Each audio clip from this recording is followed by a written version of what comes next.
নমস্কার সুপ্রিয় দর্শক বন্ধুরা, কেমন আছেন আপনারা সবাই? আশা করি সকলে খুব ভালো আছেন।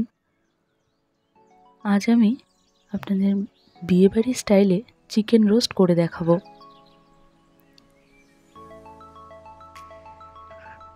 এটা দেখতেও যেমন লোভনীয়, খেতেও কিন্তু দারুণ টেস্টি। চলুন দেখে নেওয়া যাক রোস্ট বানাতে কি কি লাগছে।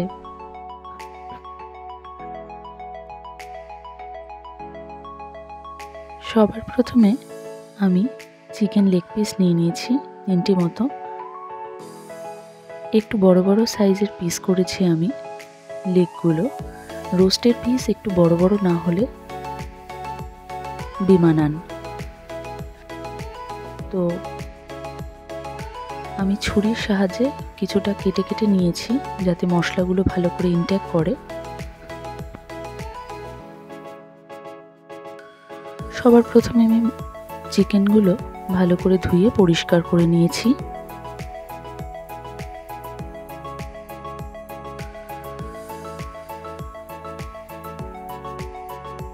সবার প্রথমে আমি আধখানা পাতিলেবুর রস এখানে দিয়ে দিলাম।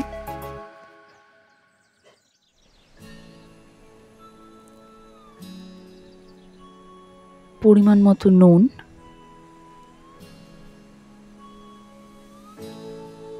হাফ চামচ মতো লঙ্কার গুঁড়ো,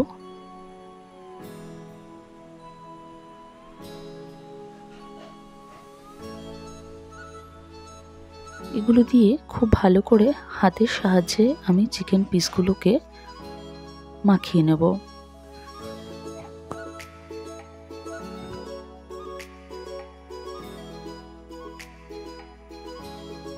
ভালো করে নুন লঙ্কা লেবুর রস দিয়ে মাখিয়ে প্রায় 1 ঘন্টা মতো আমি এটাকে রেখে দেব। তাহলে চিকেনটা খুব সুন্দর নরম হয়ে যাবে।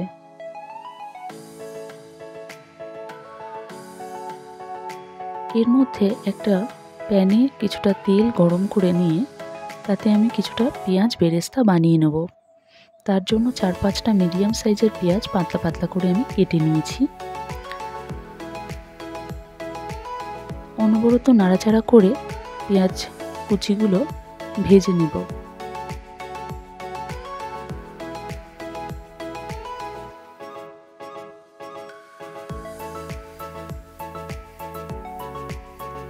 পেঁয়াজগুলো নাড়াচাড়া করতে থাকবো যাতে কোনো জায়গা পুড়ে না যায়। খুব সুন্দর মুচমুচে করে ভাজা করব। দেখতেই পাচ্ছ গোল্ডেন করে ভাজা হয়ে গেছে, আমি তুলে নিয়েছি। এবার প্যানটা আবারও বসিয়ে ওই একই তেলে আমি এবার লেগ পিসগুলো একটু ভাজা করে নেব। রোস্টের পিসগুলো একটু ভাজা করে নিলে ফ্লেভারটা অনেক ভালো আসে। এক পিঠ ভাজা হয়ে গেলে চিকেন লেগ পিসগুলো আমি উল্টে দেব আর সুন্দর গন্ধের জন্য 1 চামচ ঘি আমি এতে দিয়ে দেব। দেখো ঠিক এরকমই লাল লাল করে একটু ভেজে নিতে হবে। লেগ পিসগুলো ভাজা হয়ে গেছে, আমি একটা পাত্রে তুলে নিয়েছি। এবার ওই মাংস ভাজা তেলেই একটা বড় এলাচ, 3টে ছোট এলাচ আর 1/2 ইঞ্চি দারচিনি আমি একটু থেতো করে তেলে দিয়ে দিলাম। 2-3টে তেজপাতা দিয়ে দিচ্ছি ফোড়নের জন্য। ফোড়নগুলো একটু নাড়াচাড়া করে তাতে 6-7টা কোচানো পেঁয়াজ মিডিয়াম সাইজের দিয়ে দিলাম।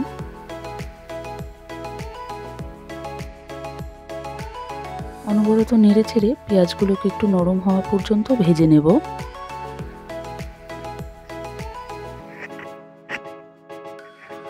একটু নুন দিলাম।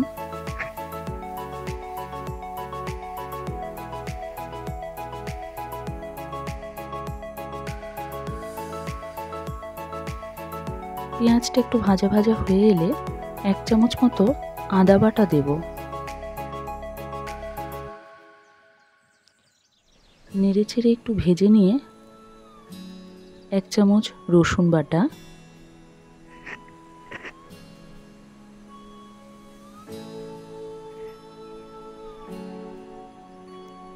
ও 1 চামচ কাঁচা লঙ্কা বাটা দেব।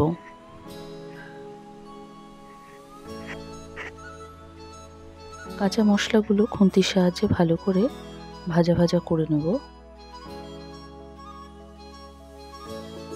ভাজা ভাজা হয়ে গেলে কিছুটা কিশমিশ আমি এতে দিয়ে দেবো আর 1/2 চামচ জিরের গুঁড়ো দিয়ে দেবো। এতে আর অন্য কোনো আর মশলা লাগবে না, শুধু এইগুলো লাগবে। এরপর আর কিছু মশলাগুলো ভালো করে ভাজা ভাজা হয়ে এলে অল্প করে ফেটানো টক দই 100 গ্রাম মতো দই আমি এখানে নিয়েছি, ভালো করে ফেটিয়ে নিয়েছি।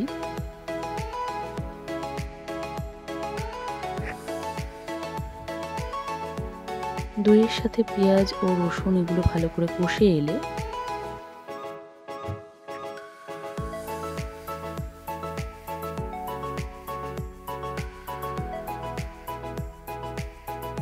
একটু কাজু বাদাম ও পোস্ত দানা বাটা 2 চামচ মতো দিয়ে দেব।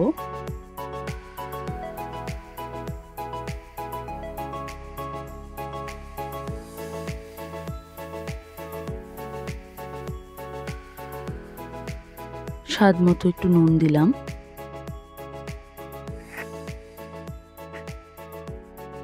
দইয়ের টক ভাবটা কাটানোর জন্য সামান্য একটু চিনি দিলাম।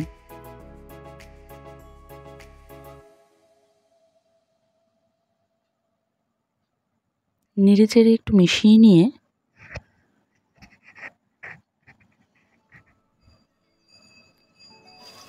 আমি এতে 1 চামচ মতো টমেটো পিউরি বা টমেটো সস ইউজ করছি।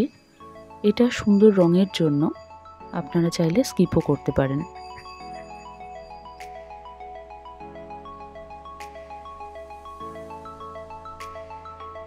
মশলাগুলো ভালো করে কষে এলে আমি চিকেন লেগ পিসগুলো এক এক করে দিয়ে দেব।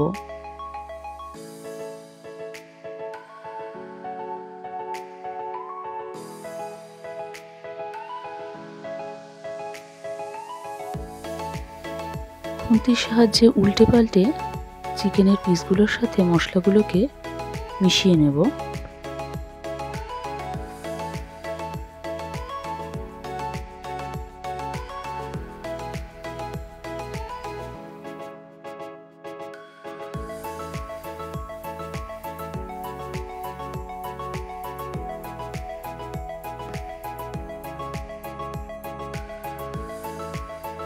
মশলার সাথে চিকেনগুলো একটু হালকা কষে এলে 1 কাপ তরল দুধ আমি এতে দিয়ে দেব।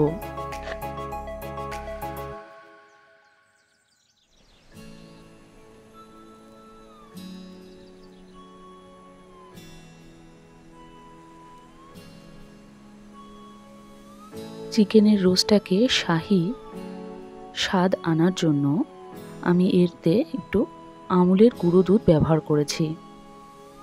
এতে টেস্টটা খুব দারুণ হয়। আমি এখানে 4 থেকে 5 চামচ মতো গুঁড়ো দুধ ব্যবহার করেছি। ভালো করে নাড়াচাড়া করে মাংস ও ঝোলের সাথে গুঁড়ো দুধটাকে আমি মিশিয়ে দিচ্ছি।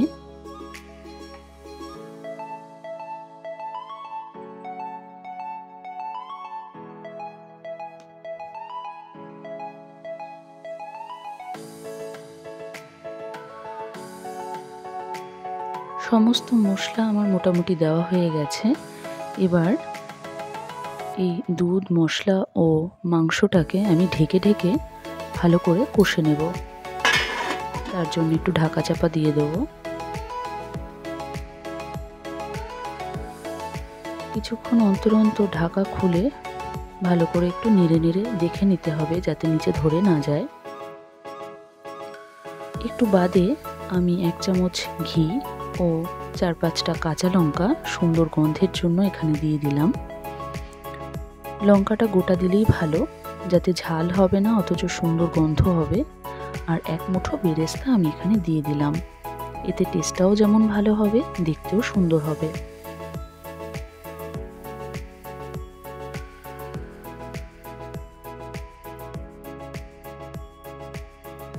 ব্যাস, আমার চিকেন রোস্ট একদম রেডি।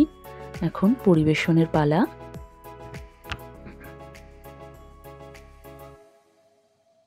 খুব বেশি মশলা এতে ইউজ হয় না, খুবই সামান্য মশলা ইউজ হয়। খেতে কিন্তু অসাধারণ। তোমরা বাড়িতে বানিয়ে দেখো বন্ধুরা, খেয়ে আমাকে জানিও কেমন হলো।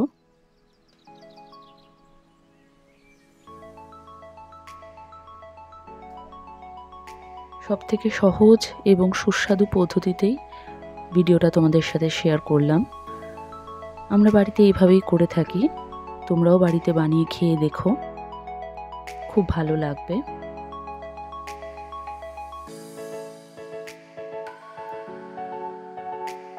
ভিডিওটা যদি তোমাদের ভালো লেগে থাকে তাহলে চ্যানেলটাকে একটা সাবস্ক্রাইব করে দিও, আর নিজেদের বন্ধুদের মধ্যে লাইক ও শেয়ার করে দিও।